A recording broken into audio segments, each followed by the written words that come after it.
Vaccini per tutti i veneti, se ne entrano in Italia grazie alle ricerche in proprio di cui può beneficiare tutta la nazione. Il Veneto deve avere la sua parte, altrimenti si ricercherà da solo. Il presidente Zaia è tornato sulla trattativa in corso per l'acquisizione di due diverse partite da 12 e 15 milioni di dosi. 27 milioni di vaccini è una quota spropositata per una regione come il Veneto che, secondo le stime del direttore generale della Sanità Flor, viene stimata fra i 4 e i 5 milioni per vaccinare tutta la popolazione che ne necessiti.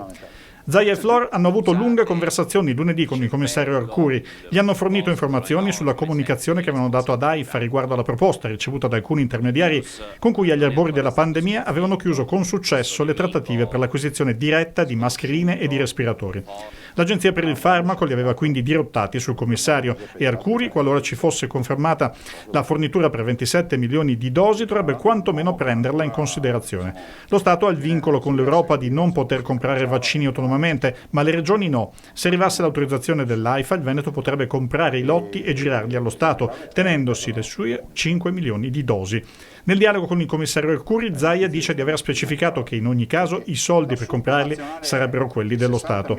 E sarebbe un deciso cambio di rotta in un momento delicato dove anche nelle scorse ore pure Moderna ha anticipato in una nota le proprie difficoltà nel confermare le forniture di vaccini all'Italia per la fine di febbraio e buona parte di marzo. L'impressione comunque è che di qui a un mese ci saranno molti più vaccini sul mercato e quantità e prezzi sono dunque destinati a modificarsi radicalmente. Che per un minimo di screening